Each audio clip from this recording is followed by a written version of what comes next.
Hello बच्चों, good morning. Class 7th Hindi में आपके चैप्टर नंबर 7 लाख की चूड़ियाँ। इसका शीर्षक क्या है? लाख की चूड़ियाँ। चूड़ियाँ जो है आपको भी पता है हाथों में पहनी जाती है, रंग बिरंगी, बहुत ही सुंदर लगती है। और लाख एक प्रकार का प्राकृतिक पदार्थ होता है जिससे चूड़ियाँ बनाई जाती है। इस पाठ में लेखक ने बताया है कि भाई किस तरह पुराने उद्योगों की स्थिति खराब होती जा रही है। जो लोग छोटे छोटे उद्योग चलाते थे तथा उसका जो जो लोग छोटे छोटे उद्योग चलाते थे, लेकिन मशीनीकरण के कारण उनके उद्योगों पर क्या प्रभाव पड़ा है, इसके बारे में बताया है। ठीक है, आज हम ये चैप्टर रीड करते हैं। सारे गांव में बदलू मुझे का सबसे अच्छा आदमी लगता था। लेखक बता रहा है कि जो सारा गांव था उस सारे गांव में लेखक को बदलू नाम है। बदलू मुझे सबसे अच्छा लगता था क्योंकि वह मुझे सुंदर सुंदर लाख की गोलियां बनाकर देता था। क्या देता था? जो लाख बचता था तो उसकी कलरफुल जो गोलियां थी वह बनाकर उसे देता था। मुझे अपने मामा के गांव जाने का सबसे बड़ा चाव यही था। चाव यानी जो शौक था, किसका? लेखक का। लेखक बता रहे हैं कि मुझे मामा के गांव जाने का सबसे बड़ा चाव यही था कि जब मैं वहाँ से लौटता तो मेरे पास ढेर सारी गोलियाँ होती। क्या होती? गोलियाँ, रंग बिरंगी गोलियाँ, जो किसी भी बच्चे का जो मन है मोह लेती है। ठीक है, वैसे तो मेरे मामा के गांव का होने के कारण मुझे बदलू को बदलू मामा कहना चाहिए। ये लेखक बता रहे हैं कि भाई जो बदलू जो है बदलू के मामा के गांव का है। आपने भी कभी देखा होगा जो आपके मम्मी के जो गांव का शहर का होता है तो आप उसको मामा बोलते हैं, तो वैसे लेखक भी बोल रहा है कि भाई मेरे गांव का होने के कारण मुझे भी बदलू, मामा के गांव का होने के कारण मुझे भी बदलू, उसे भी बदलू मामा कहना चाहिए, परंतु मैं उसे बदलू मामा न कहकर बदलू काका कहा करता था। जैसे कि गांव के सभी बच्चे उसको, क्योंकि गांव के सभी बच्चे जो उसको बदलू काका कहते थे तो लेखक भी उसको बदलू काका कहते थे। बदलू का मकान कुछ ऊंचे पर बना था। कहाँ बना था? ऊंचाई पर। मकान के सामने बड़ा सा सहन था। सहन यानी एक बड़ा सा आंगन। क्या था? आंगन, जिसमें एक पुराना नीम का वृक्ष लगा था। यहाँ पर एक बहुत ही पुराना जो है नीम का पेड़ लगा था। उसी के नीचे बैठकर बदलू अपना काम किया करता था। कहाँ पर? यहाँ पे देखो चित्र भी बना हुआ है। पेड़ के नीचे बैठकर वह अपना काम कर रहा है। बगल में भट्टी दबती रहती जिसमें लाख को पिघलाया जाता था। भट्टी आप समझते हैं, वहाँ पर जो है लाख को पिघलाते थे। सामने एक लकड़ी की चौखट पड़ी रहती थी जिस पर लाख के मुलायम होने पर वह उसे सलाख के समान पतला करके चूड़ी का आकार देता था। ये बता रहे कि एक लकड़ी की चौखट जो होती है वह पड़ी रहती थी जिस पर लाख के मुलायम होने पर, यानी कि जब वो सॉफ्ट हो जाता था तो उसे सलाख के समान पतला करके चूड़ी का जो गोल चूड़ी का जो आकार होता है शेप वह दिया जाता था। पास में 4-6 भिन्न प्रकार के बेलनुमा मुंगेरियाँ रखी रहती जो आगे से पतली, कुछ पतली और पीछे से मोटी होती थी। ऐसे बेलन के जैसे होती थी, आगे से पतली होती थी और पीछे से मोटी होती थी, जिस पे चूड़ियों को चढ़ाकर उनको जो है आकार देते थे। चिकना चढ़ाकर गोल और चिकना बनाता और तब एक एक कर पूरे हाथ की चूड़ियाँ बना चुकने के पश्चात वह क्या करता था? उसमें रंग करता। बदलू का यह कार्य सदा ही एक मच्छे पर बैठकर किया करता था। मच्छिया जो खटिया जैसा जो होता है जिसके ऊपर बैठते हैं वह क्या कहते हैं? मच्छिया, जो बहुत पुरानी थी। कैसी थी? बहुत ही पुरानी थी। बगल में ही उसका हुक्का रखा रहता था जिसे वह बीच बीच में पीता था। यह बड़ा हुक्का जिसको वह बीच बीच में पीता था। गांव में मेरा दोपहर का समय अधिकतर बदलू के पास बीतता। लेखक बता रहे हैं कि जब वह गांव जाता था अपने मामा के यहाँ, तो वहाँ पर ज़्यादा से ज़्यादा समय जो है कहाँ बीतता, बदलू के पास में। वह मुझे लल्ला कहा करता था। क्या कहता था लेखक को बदलू लल्ला। और मेरे पहुँचते ही मेरे लिए तुरंत एक मचिया मंगा देता। मैं घंटों बैठे बैठे उसे इसी प्रकार चूड़ियाँ बनाते देखता रहता। लगभग रोज़ ही वह 4-6 जोड़े चूड़ियाँ बनाता था। कितनी रोज़ की बदलू रोज़ लगभग कितनी 4-6 जोड़े जो है चूड़ियाँ बनाता था। पूरा जोड़ा बना लेने पर वह उसे बेलन पर चढ़ाकर कुछ क्षण चुपचाप देखता रहता, मानो वह बेलन न होकर किसी नववधू की कलाई हो। लेखक बता रहे हैं कि जब बदलू का पूरा चूड़ियों का जो जोड़ा है पूरा बनकर रेडी हो जाता था, तैयार हो जाता था, तब वह उसे जो वो बेलन जैसा था, बेलन नुमा, तो उस पर चूड़ियाँ चढ़ाकर उनको एक टक देखता रहता था चुपचाप से। और ऐसे देखता कि वह बेलन न होकर किसी नई नवेली दुल्हन का हाथ है। क्या है? हाथ है। अपने बनाई गई चूड़ियों को निहारता रहता। बदलू मनिहार था। क्या था? मनिहार। मनिहार का अर्थ होता है जो चूड़ियाँ बेचता है। चूड़ियाँ बनाना उसका पैतृक पेशा था। यानी कि पैतृक का अर्थ होता है जो आपके बाप दादा से जो संपत्ति आपको मिलती है, तो उसे क्या कहते हैं? पैतृक। तो वही जो पूर्वजों से प्राप्त होता है वही तो पैतृक। और वास्तव में वह बहुत ही सुंदर चूड़ियाँ बनाता था। उसकी बनाई हुई चूड़ियों की खपत भी बहुत थी। खपत यानी उसकी बनाई गई चूड़ियों की जो बिक्री थी वह भी बहुत थी। यानी कि बहुत उसकी चूड़ियाँ बिक जाती थी। उसके बाद में है, उस गांव में तो सभी स्त्रियां उसी की बनाई हुई चूड़ियाँ पहनती थी और आसपास के गांव के लोग भी उससे चूड़ियाँ ले जाते थे। उसके गांव की औरतें तो उसकी चूड़ियाँ पहनती थी, लेकिन उसके आसपास के गांव वाले भी उससे चूड़ियाँ ले जाते थे। परंतु वह कभी भी चूड़ियों को पैसों से बेचता न था। क्या करता था? कभी भी चूड़ियों को पैसों से नहीं बेचता। बदलू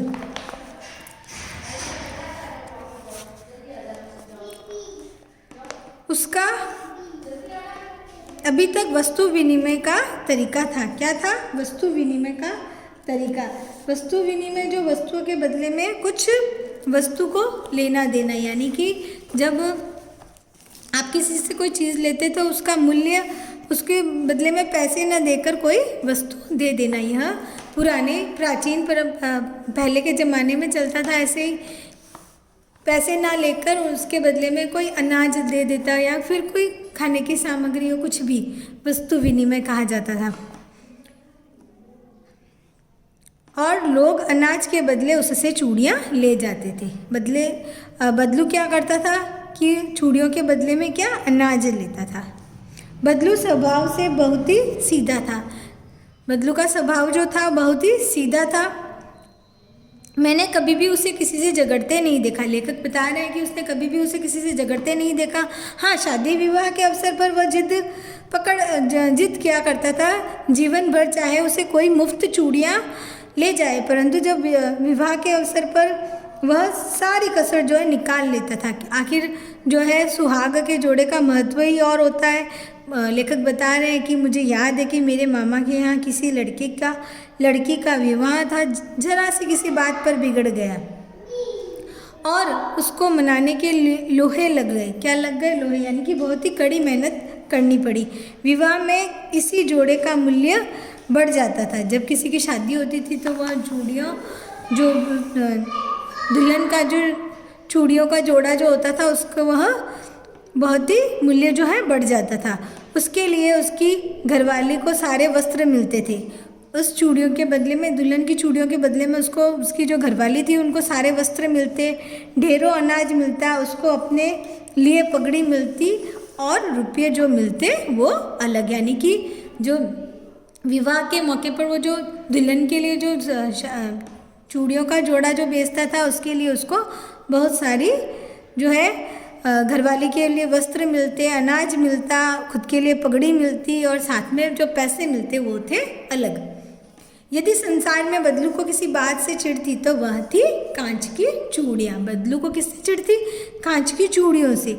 ये स्त्री के हाथ में उसे कांच की चूड़ियाँ दिख जाती थी तो वो अंदर ही अंदर कुड़ उड़ता और कभी कभी तो 2-4 बातें भी सुना देता। अगर बदलू को किसी के हाथ में कांच की चूड़ियाँ दिखती थी तो वो अंदर ही अंदर चिढ़ता और जलता कि भाई ऐसा क्यों है, और वो उनको 2-4 बातें भी सुना देता। लेखक बता रहे हैं कि मुझसे तो वह घंटों बातें किया करता था। कभी मेरी पढ़ाई के बारे में पूछता तो कभी मेरे घर के बारे में, और कभी तो यह शहर के जीवन के बारे में भी पूछता रहता था। मैं उससे कहता कि शहर में सब कांच की चूड़ियाँ पहनते हैं, तो वह उत्तर देता, शहर की तो बात ही अलग है लल्ला, वहाँ तो सभी कुछ होता है। वहाँ तो औरतें अपने मर्द का हाथ पकड़कर सड़कों पर घूमती है, और फिर उसकी कलाइयाँ नाजुक होती है ना, लाख की चूड़ियाँ पहने तो मौज ना आ जाए। यानी कि वह अंदर ही अंदर चिढ़ते हुए मन से कहता था कि भाई जब लेखक छोटा था बताता था बदलू को कि भाई हमारे शहर में तो सब कांच की चूड़ियाँ पहनते हैं, तो बदलू बोलता है वहाँ की तो बात ही अलग है। वहाँ की जो औरतें हैं, जो मर्द का यानी कि आदमियों का हाथ पकड़कर सड़कों पर घूमती रहती है, यहाँ पर गांव में ऐसा नहीं होता है। और उनकी कलाई जो होती है वह नाजुक होती है, अगर लाख की चूड़ियाँ पहन जाए तो मौज आ जाए। कभी कभी बदलू मेरी अच्छी खासी खातिर भी करता। लेखक बता रहे हैं कि कभी कभी बदलू जो उसकी बहुत अच्छी खातिर करता, और जिन दिनों उनके यहाँ गाय का दूध होता तो वह सदा हमेशा उनके लिए क्या करता, लेखक के लिए मलाई बचा कर रखता, और आम की फसल में तो वह रोज ही उसके लिए 2-4 आम उसके वहाँ 2-4 आम खाता। परंतु इस बात के अतिरिक्त जिस कारण वह लेखक को मुझे अच्छा लगता वह था कि लगभग रोज की वह मेरे लिए 1-2 गोलियाँ बना देता। इसलिए लेखक को वह बहुत ही अच्छा लगता है, जैसे वह रोज़ 1-2 कांच की लाख की गोलियाँ बनाता। मैं बहुधा हर गर्मी की छुट्टी में अपने मामा के यहाँ चला जाता और 1-आध महीने वहाँ रहकर स्कूल खुलने के समय तक वापस आ जाता है। लेखक बता रहे हैं कि मैं हर गर्मी की छुट्टियों में मामा के यहाँ जाता था और 1 महीने वहाँ पर रहकर जब स्कूल खुलती थी तो वापस आ जाता। परंतु 2-3 बार ही मैं अपने मामा के यहाँ गया होऊंगा, तभी मेरे पिता की एक दूर के शहर में बदली हो गई। यानी कि जो लेखक है उनके पिता का जो है तबादला बोलते हैं, ट्रांसफ़र, जो एक शहर से दूसरे शहर हो गया तो वह वहाँ पर नहीं जा सके। एक लंबी अवधि यानी कि एक बहुत लंबा समय हो गया तक मैं अपने मामा के गांव न जा सका। लेखक बता रहे हैं कि लंबी अवधि हो गई न जा सका। तब लगभग 8-10 वर्षों के बाद जब मैं वहाँ गया तो इतना बड़ा हो चुका था कि जो लाख की गोलियाँ थी तो उसमें उसकी कोई रुचि नहीं रही, कोई इंटरेस्ट नहीं रहा। अतः गांव में होते हुए भी कई दिनों तक जब वह गांव गया, गांव में होते हुए भी उसको कई दिनों तक बदलू का ध्यान न आया। इसी बीच उसने देखा कि लगभग सभी स्त्रियां जो है कांच की चूड़ियां पहने, यानी कि उस गांव में जो लाख की चूड़ियां पहनती थी अब वो स्त्रियां सभी जो है कांच की चूड़ियां पहनने। विरले, यहाँ पे शब्द आया विरले, विरले यानी बहुत ही कम, क्या है, बहुत ही कम ही हाथों में मैंने लाख की चूड़ियाँ देखी। तब एक दिन सहसा मुझे बदलू का ध्यान आया। बात यह हुई कि एक बात हो गई जिससे बदलू का ध्यान आया कि बरसात थी, बरसात में इसके मामा की छोटी लड़की जो आंगन में फिसल कर गिर पड़ी और उसके हाथ में कांच की चूड़ी टूटकर उसकी कलाई में घुस गई और उसे से खून बहने लगा। मेरे मामा के उस समय घर पर न थे, वहाँ पर घर में मामा भी न थे। तो लेखक बता रहे हैं कि मुझे ही उसकी मरहम पट्टी करनी पड़ी। तभी से ऐसा मुझे बदलू का ध्यान आया और मैंने सोचा आज मैं लाऊं। अतः शाम को घूमते घूमते लेखक जो है बदलू के घर गया। बदलू वहीं चबूतरे पर नीम के नीचे खाट पर लेटा था। वहीं पे पेड़ था नीम का, वहीं पर खाट पे जो है बदलू लेटा था। नमस्ते बदलू काका, लेखक ने कहा। नमस्ते भैया, वापस से बदलू ने रिप्लाई किया।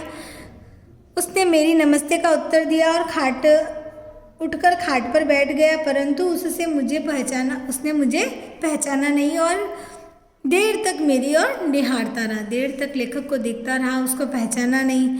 मैं जनार्दन हूँ काका, लेखक ने कहा। आपके पास से गोलियां बनवा कर ले जाता। मैंने अपना परिचय दिया। लेखक बता रहे कि मैंने अपना परिचय दिया। बदलू फिर भी चुप रहा, मानो वह अपनी स्मृति पटल पर अतीत के चित्र उतार रहा हो। जो बदलू जो है चुप रहा और ऐसा लग रहा था कि वो अपनी जो यादें जो है, स्मृति पुरानी जो यादें हैं उस पर अपने यादों की जो तस्वीर जो है उतार रहा है। तब वह एकदम बोल पड़ा, आओ आओ लल्ला, बहुत दिन हो गए। जब वो बचपन में लेखक को क्या कहता था, लल्ला, तो आज भी उसको याद आ गया लल्ला। तो उसने कहा, आओ आओ लल्ला, बहुत दिनों बाद गांव आए, यहाँ इधर आना। लेखक ने उत्तर दिया कि भी हाँ, इधर आना नहीं हो सका काका, मैंने चारपाई पर बैठते हुए उत्तर दिया। कुछ देर फिर शांति रही। मैंने इधर उधर दृष्टि दौड़ाई, न तो मुझे उसकी मचिया ही नजर आई, न ही भट्टी। आजकल काम नहीं करते काका, लेखक ने पूछा। नहीं लल्ला, काम तो कई साल से बंद है। मेरी बनाई हुई चूड़ियाँ कोई पूछे तब तो गांव में कांच का प्रचार हो गया है। वह कुछ देर तक चुप रहा, फिर बोला, मशीन युग है न लल्ला, आजकल सब काम मशीन से होता है, खेत भी मशीन से जोते जाते हैं। और फिर जो सुंदरता जो कांच की चूड़ियों में होती है, वह लाख में कहाँ संभव है। यह बात बदलू ने लेखक को बताई। क्या बताई? जो मशीनीकरण के कारण जो बदलाव हो रहा है, मशीनी युग के कारण, वही जो बदलू है बता रहा है कि भाई कांच की चूड़ियों का इतना प्रचार हो रखा है, जो मशीनों से बनती है, सुंदर बनती है। और जो आजकल जो है खेत भी जो है मशीनों से जोते जाते हैं। आपको भी पता है, जो छोटे छोटे उद्योग जो है इससे ठप होते जा रहे हैं। किससे? मशीनीकरण के कारण। वही ये बता रहा है कि लाख में संभव कहाँ, जो कांच की चूड़ियों में इतनी फिनिशिंग होती है, इतनी सुंदर होती है, लेकिन लाख में कहाँ संभव है, ऐसा बदलू ने कहा। लेकिन कांच बड़ा खतरनाक होता है, बड़ी जल्दी टूट जाता है, लेखक ने कहा। नाजुक तो फिर होता है लल्ला, कहते कहते उसे खांसी आ गई। क्या आ गई? खांसी। किसको आई? बदलू को। वह देर तक खांसता रहा, मुझे लगा उसे दम्मा है। अवस्था के साथ साथ उसका शरीर ढल चुका था, उसके हाथ पैर और माथे पर नसें जो है उभर आई थी। जब बूढ़े होने लगते हैं तब हाथों और पैरों की जो नसें उभर आती है, वैसे ही बदलू की भी नसें जो है उभर आई थी समय के साथ। जाने कैसे उसने मेरी शंका भांप ली। जब लेखक को लगा था कि भाई बदलू को दम्मा है, जो खांसने की जो एक तरह की बीमारी होती है, तो ऐसा लगा कि भाई उसने भी उसकी जो शंका, जो उसको जो शक था, तो उसको बदलू को पता चल गया कि भाई लेखक ऐसा सोच रहा है कि मुझे दम्मा है। तब उसने कहा कि मुझे दम्मा नहीं है, फसली खांसी है, यही 2 महीने से आ रही है, 10-15 दिन में ठीक हो जाएगी।